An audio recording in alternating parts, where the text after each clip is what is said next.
Recibo un cordial saludo de parte de Academia Debate Sociedad. En este podcast estamos con María Paulina Araujo. Qué gusto, doctora. Buenos días. Muy buenos días.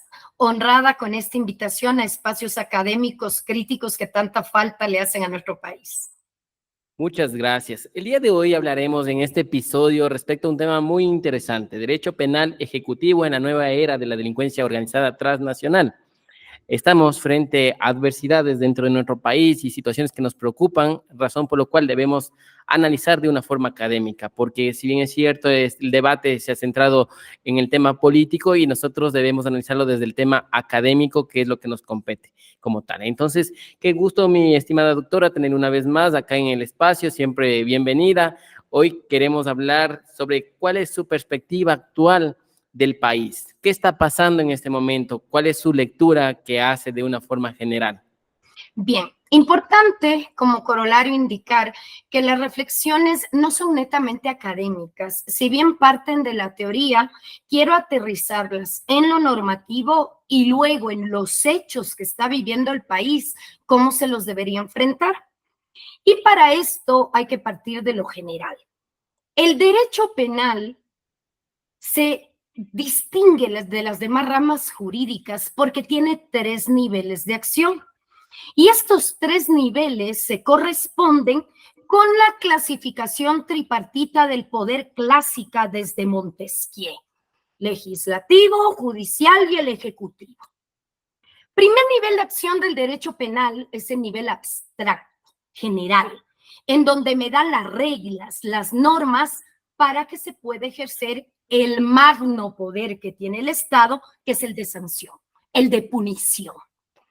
¿Quién entra ahí? ¿Qué función del Estado tiene la batuta?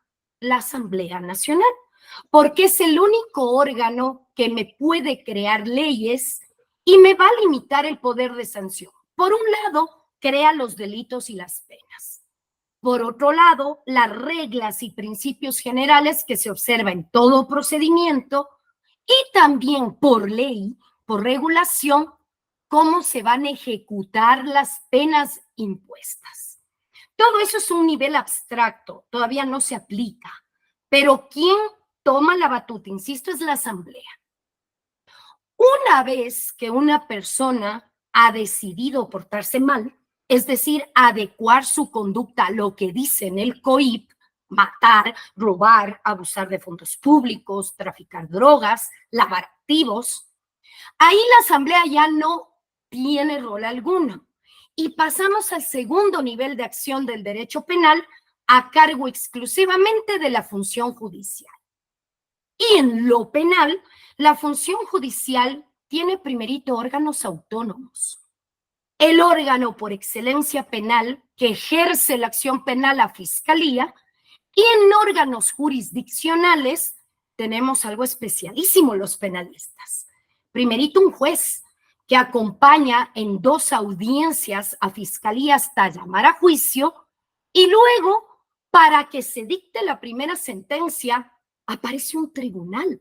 Aparecen 3 jueces que no sabían nada acerca de todo lo que se llevó a cabo el proceso y son esos 3 jueces los que dictarán sentencia.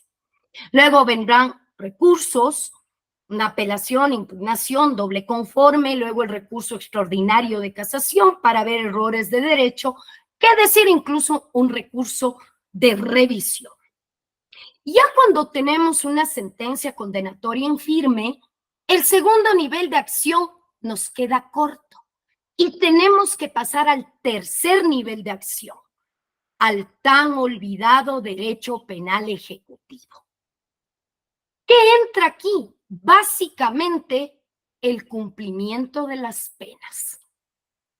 Privación de libertad, reparaciones integrales, las multas.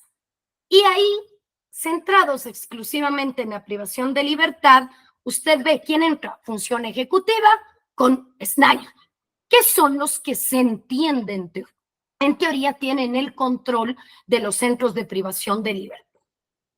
¿Por qué le digo que es tan olvidado el derecho penal ejecutivo? Porque incluso en fechas en cómo se van aprobando las normas, y esto es a nivel mundial, primerito Código Penal.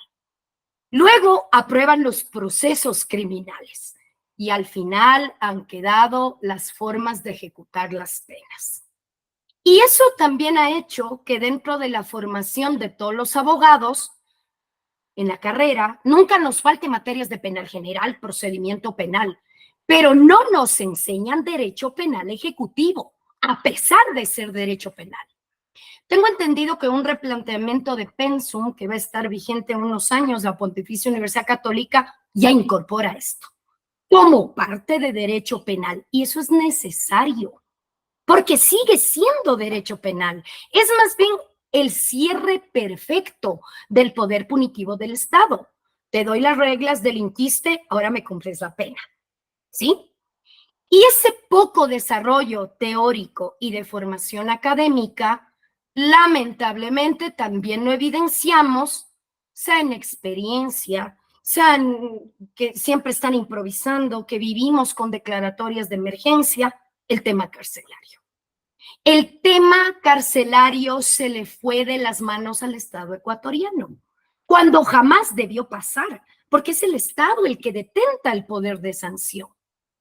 Hoy vemos que las cárceles nos enfrentan, hemos tenido, especialmente los últimos, entre 3 a 4 años, masacres carcelarias, encuentran cada vez más, por más requisa que hagan, luego vuelven a encontrar no solo cuchillos, sino armas de grueso calibre, armas de uso militar, que le han colocado al Estado ecuatoriano en la imposibilidad de control e incluso el doloroso reconocimiento que quizás el Estado, con toda su fuerza pública, no tiene tal cantidad de armas para pelear con la delincuencia que sí se organizó. Con la delincuencia que aprovechó que el Estado no tenía control, no le dio importancia alguna a las cárceles, creyó que era solo apilar gente, lograr hacinamiento, cárceles enormes que no las pueden controlar, y hoy por hoy tenemos el grave problema. Porque piense usted, la delincuencia organizada tiene una manera tan peculiar de actuar que podemos hacer un símil con las diferencias, obviamente, entre legalidad e ilegalidad de una empresa.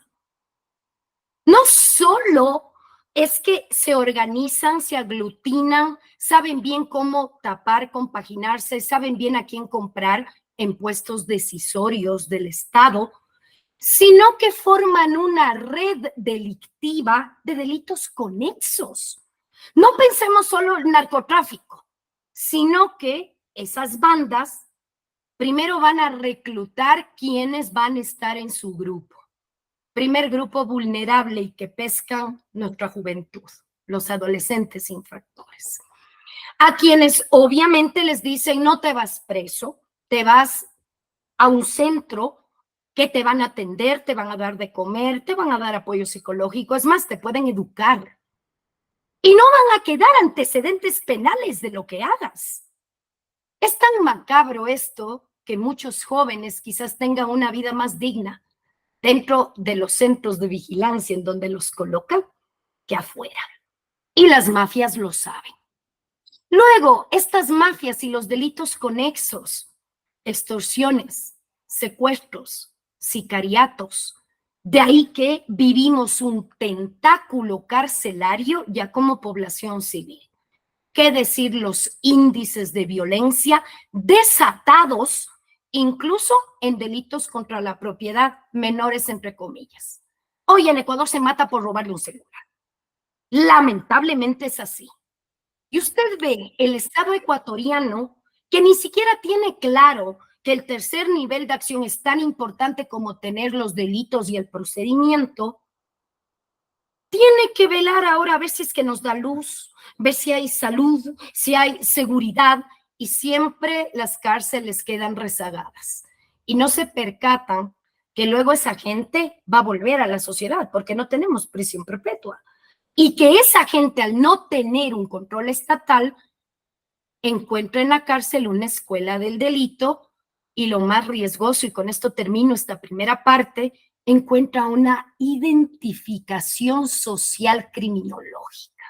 Se empieza a identificar con grupos, con símbolos, con himnos, encuentra una identidad y encuentra cobijo en una organización criminal a la cual le entrega su voluntad, y ahí es lo que se sigue perpetuando las actividades delictivas.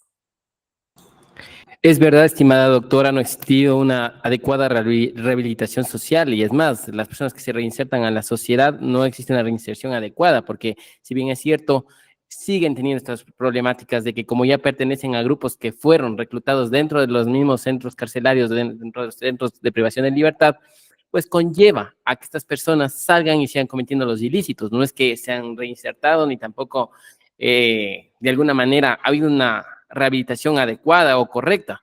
Y esto nos preocupa porque incluso usted dice la identificación criminológica que ya sale como tal, y eso es una situación que golpea al país, porque golpea de una forma bastante dura por cuanto adentro de los centros de privación de libertad se cometen ilícitos y desde adentro se dan órdenes para que se cometan extorsiones, secuestros e incluso atentados contra la vida, en contra de ciertas personas. Entonces, estamos viendo que dentro del sistema de rehabilitación social hay que atenderlo de una forma urgente. Y además de eso, es necesario y fundamental centrarnos en analizar qué está pasando, por qué no ha cesado esas crisis carcelarias. Esta crisis sigue de una forma permanente y además de eso, usted ha señalado respecto a digamos, al reclutamiento forzado de la niñez y adolescencia por parte de los grupos de delincuencia organizada. Esto es una realidad que ataca a nuestro país porque esto priva de oportunidades a la niñez y adolescencia y les sumerge en un mundo delictivo en el cual salen o privados de la libertad o a su vez mueren en el intento de querer salir de estos grupos de delincuencia organizada porque están encerrados de por vida a estos grupos como tal, ¿no? Incluso su vida como tal se acaba, ¿no? Frente a esta realidad lamentable como tal. Ahora, es necesario señalar cuál es su criterio respecto a cómo la delincuencia organizada se ha introducido en la administración de justicia, porque existen casos emblemáticos de nuestro país en el cual ciertas autoridades del Consejo de la Judicatura hoy se encuentran privadas de libertad dentro de procesos penales y que vemos testimonios anticipados que ya han dado ante la Corte Nacional de Justicia, en la cual estamos viendo cómo ha estado de podrido el sistema de justicia en el Ecuador. No solo ex vocales del Consejo de la Judicatura, también jueces y también abogados litigantes, ¿no? O sea, tenemos un cúmulo que vuelve a lo mismo. Los grupos de delincuencia organizada son una empresa criminal, saben bien cómo operar, cómo reclutarse, a quién comprar, dónde timar el sistema. Y mire usted que esta temática de cárceles, de delincuencia organizada, nos colocan a romper el primer mito y que siempre, y ahora que estamos a puertas de campañas electorales, el ecuatoriano tiene que empezar a analizar mejor. Siempre nos venden la idea que ante un problema hay que crear más delitos y subir las penas.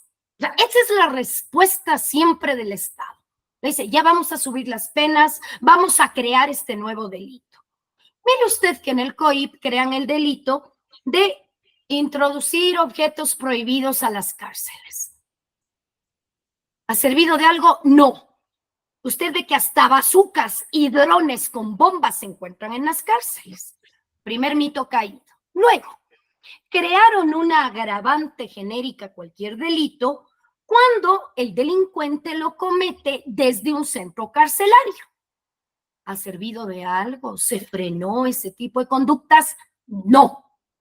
Y no conforme con eso, también el Código Orgánico Integral Penal, que a la par tiene los delitos graves, creó un delito autónomo que se llama delincuencia organizada, que sanciona justamente esta reunión de jerarquías de personas que funcionan articuladamente con fines delictivos y conectado a delitos graves. ¿Se disminuyó? ¿Ya no existe? No, porque el problema no es de norma ni de dureza de la pena. Ya lo dijo César Beccaria. Si usted quiere disminuir los índices delictivos, no es la dureza de la pena, sino la certeza de que esa pena se va a imponer.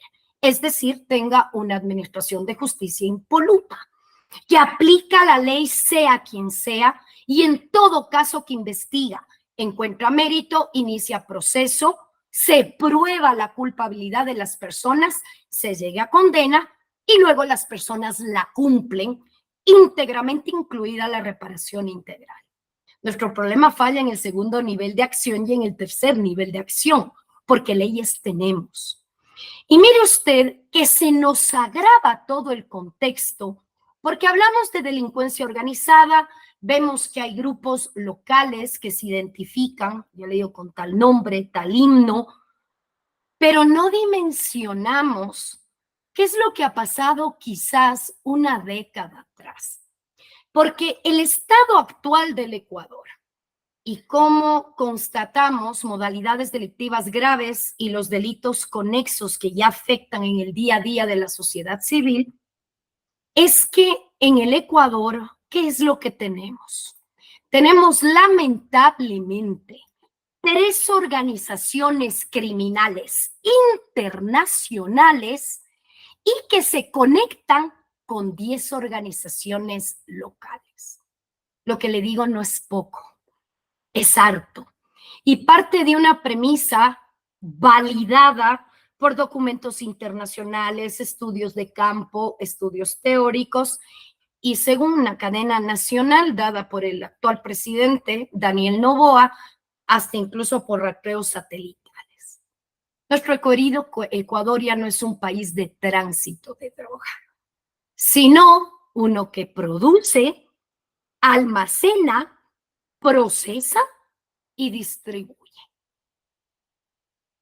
Terrible, ¿por qué? Porque van a confluir ya no solo una criminalidad local a la cual estábamos acostumbradas, sino que necesariamente hoy, desde el Estado, ¿qué tendrían que hacer como mínimo? Ver cómo opera la delincuencia organizada de los 3 grandes grupos internacionales, ver cómo operan en su país, cómo entraron al Ecuador y cómo eso se fusiona con la cultura criminal local. Y estos son palabras mayores. Yo le quiero compartir un gráfico. Déjenme ver, abrir configuración de sistema. Bueno, estamos en una charla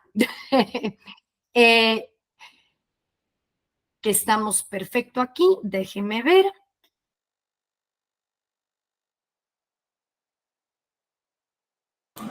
Bueno, en unos pocos minutos estaremos compartiendo la pantalla con la doctora María Paulina Araujo, con quien estamos tratando acerca del derecho penal ejecutivo en la nueva era de la delincuencia transnacional. Es fundamental, aquí contamos con la doctora María Paulina Araujo, que también se nos está conectando con la finalidad de continuar, ¿no?, y tratar sobre la temática que estamos analizando esta mañana. Doctora. Bien, ya estamos aquí. Yo me he permitido, porque yo creo que con una gráfica, todos quienes nos siguen pueden entenderlo mejor, gráfica que obviamente la voy a ir describiendo, porque esto a veces la gente no repara en la gravedad del asunto. Mire usted que nosotros en el Ecuador, las 3 organizaciones criminales internacionales que ya operan a sus anchas, ¿cuáles son? Primero, Cartel de Sinaloa, México. Delinque en el Ecuador no hace un año, no hace 2, no hace 3. Delinque en el Ecuador desde el 2003. ¿A qué se dedica el Cartel de Sinaloa? Coordina la salida de droga a través de aeronaves, lanchas. ¿Hacia dónde? Centroamérica, Norteamérica. Pero el año 2009 es cuando toma tremenda relevancia, porque ya se descubrió el gran aliado que tuvo en Ecuador el Cartel de Sinaloa. No sé si quienes nos siguen recuerdan, el ex capitán del ejército Telmo Castro, que facilitó transporte de cocaína desde Colombia. El Cartel de Sinaloa, que tenemos que remitirnos a México para ver en el mapa delictivo mexicano qué peso tiene el Cartel de Sinaloa. Prácticamente el 75% del territorio mexicano es de este cártel. De este cártel era el Chapo Guzmán, como para tener la dimensión de la empresa criminal y sus tentáculos. ¿Con quién se conecta en el Ecuador? Ya en grupo local, con los denominados choneros. Es un primer momento. Vamos a una segunda organización criminal internacional que opera en Ecuador. La mafia balcánica o la mafia albanesa. Esta mafia es interesante porque es conocida a nivel mundial por sus buenos servicios delictivos de logística. Son muy buenos para trasladar los objetos delictivos. Su líder fue detenido en el 2014, hace unos días ya me parece que finalmente concluyó el proceso, y esta mafia que ha diversificado sus operaciones, primero las logísticas, ahora es pionera en lavado de activos. Compra empresas, por ejemplo, exportadoras, también obtiene visas de residencia o de inversionistas, o sea, mire usted la organización que tiene. Transporta las drogas, pero va más allá. Va a una conexión de white collar crimes, delitos económicos, en teoría no violentos. ¿Quién también ya en el Ecuador aterrizando se une, se junta con la mafia albanesa? Una vez más, los choneros. Y la tercera organización criminal internacional en nuestro querido país es el Cartel de Jalisco Nueva Generación. Una vez más, es nuestra obligación irnos al mapeo criminal mexicano. El Cartel de Jalisco es el segundo más grande y está en pugna con Sinaloa. Si bien México tiene muchos más cárteles, pero Jalisco Nueva Generación y Sinaloa son los más representativos. Y mire usted, son los que operan en Ecuador.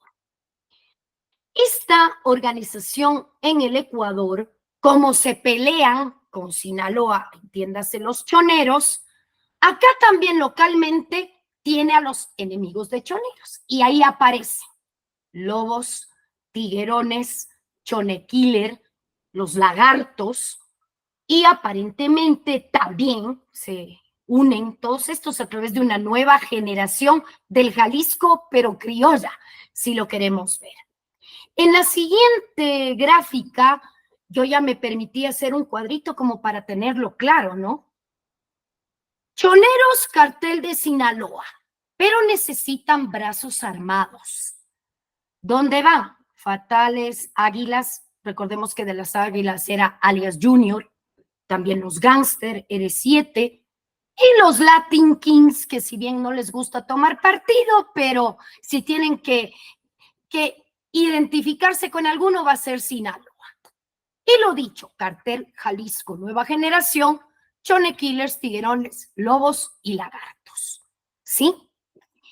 Esto, insisto, que parece ya trillado o que la gente ya está acostumbrada a oír los lobos, los choneros, chonekiller y demás, es tremendamente grave porque es la penetración de 3 mafias internacionales que en el Ecuador al parecer no las frenan, hacen lo que les da la gana, encuentran en el Ecuador un sitio en donde se compraron jueces, abogados, corrompieron desde lo más alto y siempre obtuvieron prebendas. ¿Por qué cree que tenemos ya esa mixtura internacional local? Y termino esta parte con algo muy doloroso. Yo estoy en un momento, a través de reflexiones postdoctorales, adentrándome en cómo es la delincuencia organizada de cárteles mexicanos. Es necesario saberlo para lograr entender de mejor forma en Ecuador y así tratar de dar soluciones de política criminal efectivas. Que el Estado nos diga, es que yo estoy construyendo otra mega cárcel y eso va a ser la solución. Eso es nuevamente derecho penal simbólico, derecho penal populista, porque insisto, si no tienes el control de una pequeña, de una mediana, menos de una máxima, el problema no es el espacio.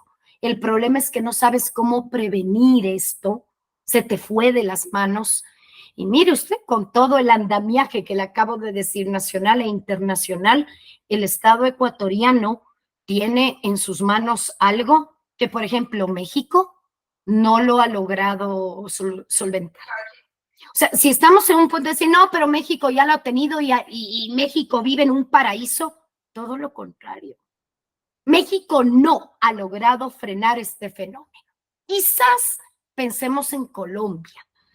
Tuvo que haber una firma de acuerdo de paz que todavía no sabemos si efectivamente opera, pero la solución, si es que fue en Colombia, a Ecuador le trajo mucho problema, porque hay gente que no quiso dejar las actividades delictivas, dice, pues perfecto, me cruzo la frontera y en Ecuador, si ya plantamos, procesamos por los puertos, por agua, mar, tierra, aire, sacamos, el negocio sigue.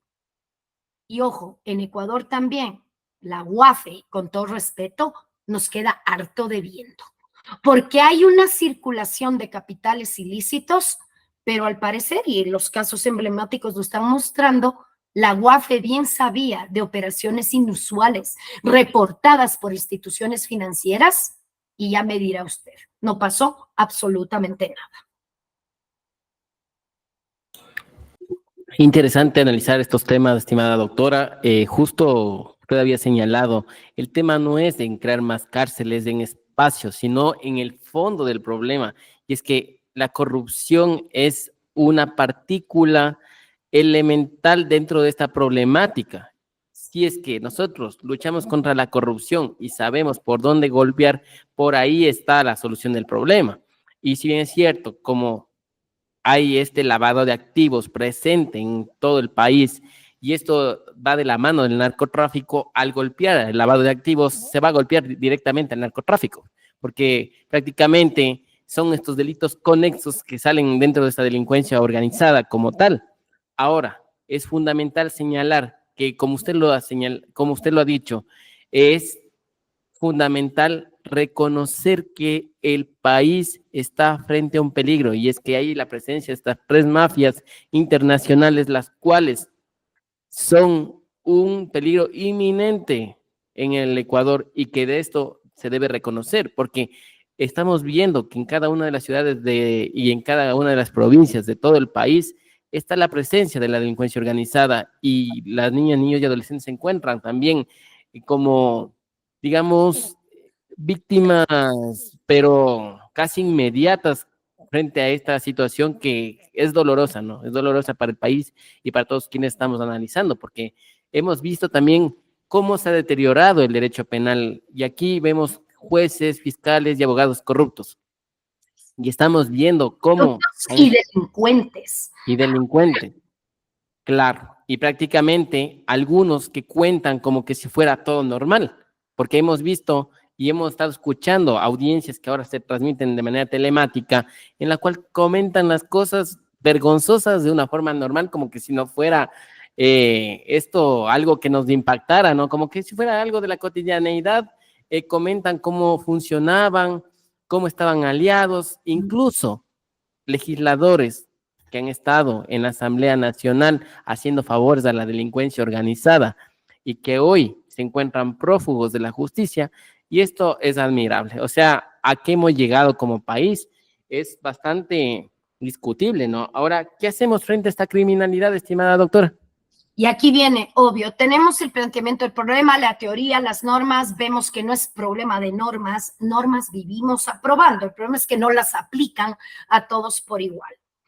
Mire usted que no solo es narcotráfico, o sea, ya hablamos de los sicariatos, ¿qué decir? Las extorsiones o lo que la gente llama como vacunas.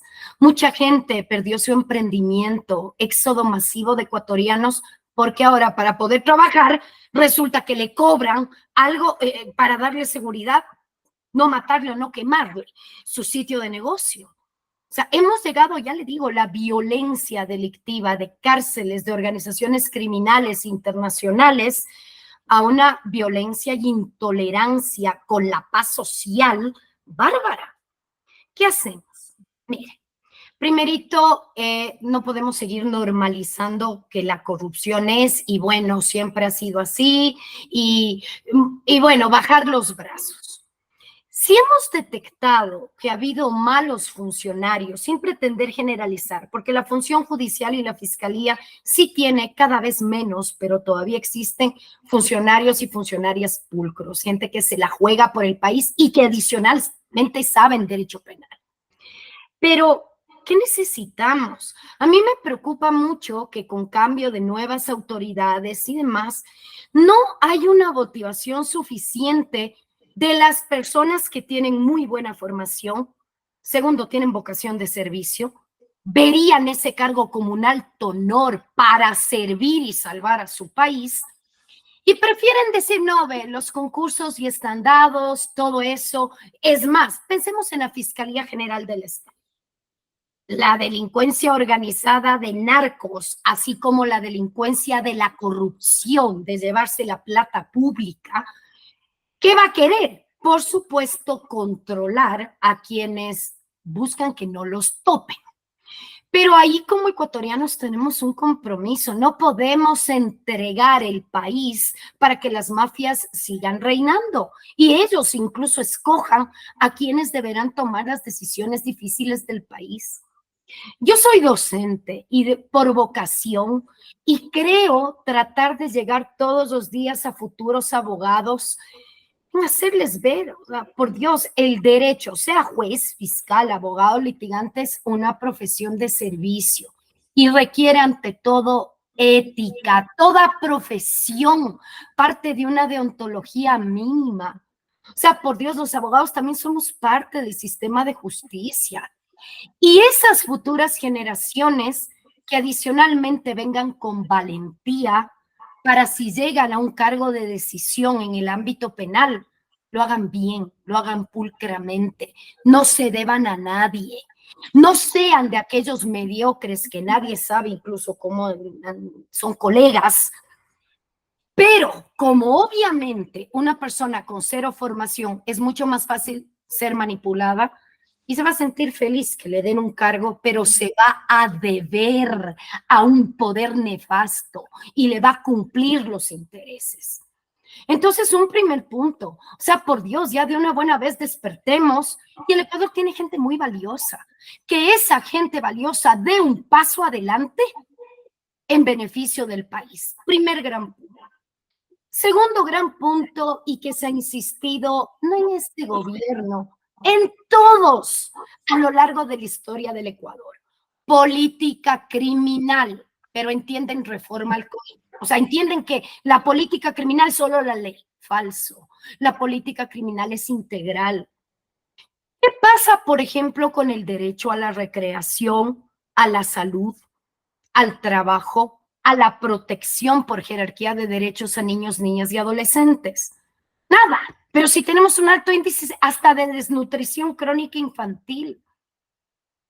Esos niños, niñas y adolescentes, y con toda la plata sucia que viene de narcotráfico, trata de personas, todo un cúmulo de delitos, es obvio que las bandas delictivas internacionales saben bien cómo captar, porque si el Estado no te asiste en lo mínimo, te asisto yo.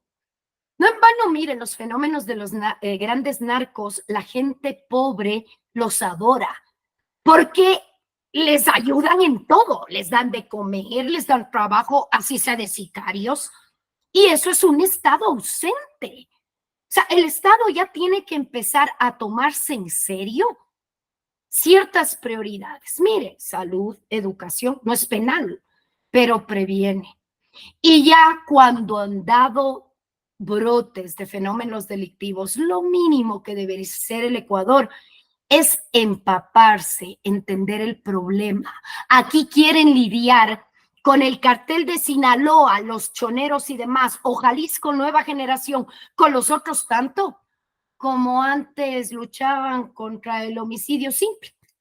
Como antes había una política en contra de, qué sé yo, el terrorismo. No es lo mismo, son delitos que operan de manera diversa. Quienes tienen poderes de decisión, quienes arman política criminal, infórmese, estudie. A mí sí me duele ver cómo le dicen, no, más Fuerzas Armadas. Hasta en la consulta popular ya nos pronunciamos. O sea, piensan que van a combatir, no sé, una guerra, pero una guerra interna, y no dimensionan que esta es una guerra delictiva, criminológica, empresarial, internacional, local. Entonces yo le vuelvo a insistir, o sea, se queda tan atrás el Estado ecuatoriano en estrategias y que todo queda en un discurso. Declaratoria de emergencia, Fuerzas Armadas, parece que es la misma receta, tienen el mismo papel los varios gobiernos de qué hay que hacer. Pero si no les resulta, por Dios, 1 más 1, 2. No puedes seguir intentando algo de fracaso. Asístase de colegas de otros países que tienen mucho más clara cómo es la realidad delictiva tan compleja actual, pero no. O sea, en el Ecuador, y yo entiendo, hoy por hoy queremos luz, o sea, nos toca ir tapando parches cada vez más grandes por un mínimo de vida digna de todos en el país. Sin embargo, podrán solucionar en 2, 3, 10 años el agua, que ya no dependamos solo de una generación hidroeléctrica. Pero si en el camino las organizaciones delictivas no nos dejan país para que se alumbre, o sea, la verdad es que es muy preocupante lo que está pasando, pero más preocupante que las autoridades, si se les critica, se enojan. El poder no le gusta escuchar. Y hay algo que a mí me molesta en lo personal. En el Ecuador se dice la academia. Es que solo es la academia.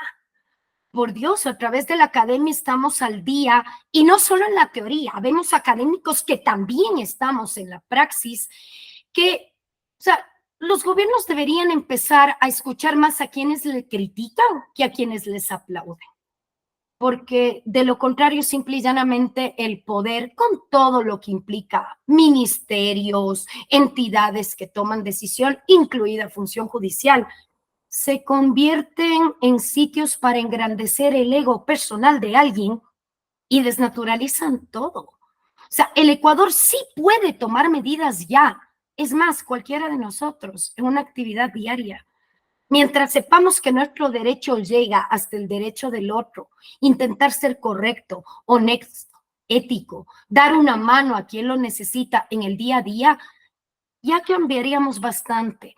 Por Dios, no busque lo más fácil, acceder a cargos para servir a las mafias. No busque hacerse millonario de la noche a la mañana porque está entregándose al demonio y no le van a dejar salir.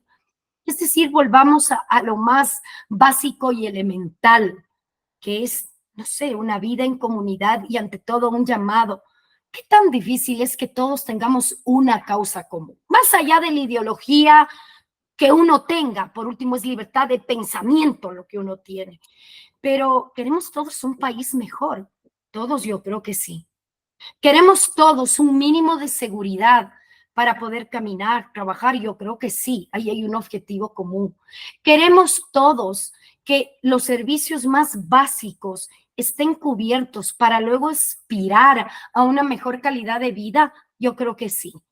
Entonces, aprendamos a ser más críticos, juguémonosla por el país. Y el poder también que baje un poquito la vanidad, se informe mejor, busque cooperación internacional de países que han tenido que afrontar esto, sea valiente, no busque votos, así se le caiga su candidatura, el que sea, busque ser recordado porque algo bueno hizo hoy y a futuro.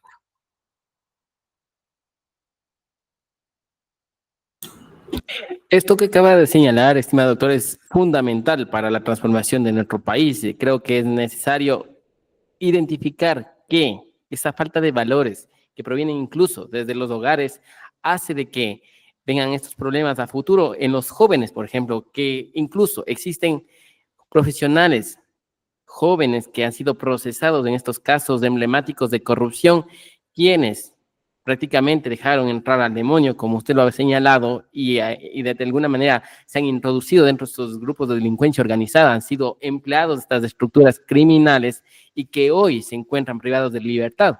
Esto es lamentable y además de eso es necesario señalar que los jóvenes deben darse cuenta, incluso los profesionales del derecho que van a salir, ¿no? Como tal, digamos así, a la sociedad, a servir a la ciudadanía, que hagan lo transparente, lo correcto, lo adecuado. Muchas veces, incluso siendo pasantes, no se dan cuenta de que el jefe es uno de los que se encuentran haciendo este tipo de artimañas, de este tipo de mañas, y después ellos prácticamente fueron a hacer pasantías a ciertos lugares en donde estos también han estado vinculados con la delincuencia organizada, porque han sido empleados de estas estructuras criminales, o quizá han sido asistentes de autoridades que han estado metidas dentro de este rollo, como podría decirse. Sí, Esto pero es, en términos normales, perdóneme, o sea, ya estamos hablando de gente adulta y entendemos bien y el mal. O sea, sabemos distinguir bien qué prácticas van apegadas a la normativa, al beneficio del país y el timo, la mal llamada viveza criolla. Y lo que usted dice es así. Lamentablemente, a veces desde visiones, no soy tan viejita, pero sí veo una diferencia, bendito sea Dios, no de la mayoría de mis alumnos, pero de un facilismo, dinero fácil, de la gente que no sé, tiene en el inconsciente yo quiero ser el capo, tiene un montón de plata, todo el mundo le respeta. Es más, los gobiernos se someten a la decisión de ese poderoso. Sin embargo, todo eso es delito. O sea, tener claro, yo sí soy una férrea defensora. Quien realmente estudia el derecho penal no se va a prestar para distorsionarlo. Créame. Y eso también es un llamado a las universidades. O sea, por Dios, ¿qué tipo de profesionales se está formando con un conocimiento mínimo? O sea, hay herramientas teóricas que se las da, pero también escoja a quien pone al frente como docentes de los estudiantes. Uno no solo enseña con lo que escribe en el pizarrón, con lo que les manda a leer. Sí sabemos quienes respetamos tanto la docencia que para pararse al frente del futuro del país, uno tiene que tener la cara lavada y las manos limpias. Yo no me voy a parar a dar clases y en el libre ejercicio coimeo, hago todo lo que no se debe hacer. Y mire que solo cambiando ese esquema, que quienes están en academia y también practican, por favor, cuando uno está ante gente joven con avidez de conocimiento, incluso para darles esperanza, que ellos se sientan que son agentes del cambio. Si es que usted no es limpio y se mete a ser profesor, replantéese y váyase a hacer sus cosas afuera. La academia jamás se debería contaminar, mucho menos ser utilizada para currículum. Nuevamente en los casos emblemáticos. Muchos de los que están presos, eso sí, profesor por favor, o sea, ¿qué le está pasando también a la academia y las universidades a quienes están permitiendo cumplir un rol tan delicado, que es motivar el respeto por el derecho a través de herramientas jurídicas que uno intenta impartir? y es lamentable que algunas universidades se hayan prestado para abrir espacios académicos a delincuentes que hoy se encuentran procesados dentro de estos casos emblemáticos y que les pusieron en un pedestal, mientras que las personas que están trabajando de forma transparente siempre se han negado puertas, ha habido obstáculos, burocracia y una serie de obstáculos como tal, ¿no? Siempre ha habido esa viveza criolla de tomar en cuenta con la finalidad de que tal vez un favorcito también puedan hacer a determinada universidad o tal vez quieran tratar de cubrir determinadas circunstancias. Entonces, esto es vergonzoso y debemos cambiar. La academia no debe prestarse para la corrupción y para ser aliada a la delincuencia organizada transnacional, que esto es lo que ha enlutado al país. Incluso han perdido vidas ciertas figuras. Hace poco, en las anteriores elecciones, perdimos a Fernando Villavicencio, que si bien es cierto, no es del partido político, no es del político, sino es del ser humano como tal. Y creo que un ser humano que pierda la vida de esa manera, creo que debe llamar atención al país. Sí, cualquier ser humano, ¿no? Piense usted también, criaturitas pequeñas que en un tiroteo estuvieron en el medio muertos. Una persona que pasaba por la calle en el tiroteo, en el sicariato, perdió la vida. O sea, ya le digo, dar el valor a la vida, a lo que por Dios, pensar siempre en beneficio del país. Ese egoísmo, ese personalismo, desde políticos, altas autoridades, incluido mucha gente que jamás debió haber pisado un pizarrón desde la docencia, O sea, por favor, o sea, ya le digo, en el Ecuador tenemos que motivar a encontrar causas comunes y espacios que siempre deben ser respetados. Si ya desde la academia se contaminó, ya me dirá usted qué calidad de herramientas puede dar y qué ejemplo dio esa persona que dijo ser docente y siguió una semilla dañada contaminando el sistema. Muchas gracias, estimada doctora. Hemos conversado respecto a derecho penal ejecutivo en la nueva era de la delincuencia transnacional, un tema que nos deja de alguna manera impactados en la forma como estamos como país, cuál es la realidad, no podemos tapar el sol con un dedo. Y bueno, aquí quiero explicarles algo positivo, y es que la doctora María Paulina Araujo recién sacó una obra de teoría del delito y la pena, que ya se encuentra en las principales librerías del país. Les invitamos también a estar leyendo estos temas de una forma académica, de una forma transparente y saber cuál es la esencia del derecho penal. Vemos que algunos jóvenes salen enamorados del derecho penal o están enamorados mientras están en la carrera, ¿no? Pero también tienen que conocer cuál es la realidad y que se debe defender al cliente de una forma transparente y adecuada, e incluso a veces irse en contra del sistema que está dañado y corrompido, en contra de fiscales y jueces. No hay que tener compromisos con los demás, hay que tener compromisos con los clientes, con quienes uno defiende y se los debe defender de una forma íntegra. Acabó cualquier situación en la cual hayan querido meter este tipo de artimañas, este tipo de situaciones. Hay que dignificar el derecho penal. Hay que dignificar el derecho penal. Es una situación que en el país se ha desnaturalizado, y creo que a través de estos espacios académicos nosotros podemos volver esa esencia, ¿no? De ser penalistas transparentes y penalistas que luchen por la justicia. Así es. Muchas gracias, estimada doctora. Sus palabras finales y cerramos este podcast. Mi palabra final, siempre honrada de que personas como ustedes creen en el país, lo que estamos haciendo, esta conversación, los podcasts. Somos gente que no bajamos los brazos, tenemos esperanza, hacemos crítica, tratamos de motivar, dar buenas ideas, que esto no se acabe nunca. Yo sí creo mucho en la academia y debate. Desde ahí puede surgir un gran cambio para el país. De ahí que muchísimas gracias siempre por la invitación, me honran con la misma y espero con la explicación del día de hoy haber podido dar un panorama y también ante lo malo tratar de ver salidas. Muchas gracias, doctora. No se olviden de seguir nuestro podcast en el canal de YouTube y también en Spotify, en donde estaremos compartiendo este episodio con la doctora María Paulina Araujo. Espero tener una próxima oportunidad. Hace poco hablamos de derecho médico, tuvimos una gran acogida por parte de la audiencia y hoy creo que va a ser espectacular la forma en la cual van a recibir este episodio, que estamos contribuyendo a la academia y estamos contribuyendo al Ecuador que necesitamos, un Ecuador transparente y un Ecuador de esperanza. Muchas gracias a todos.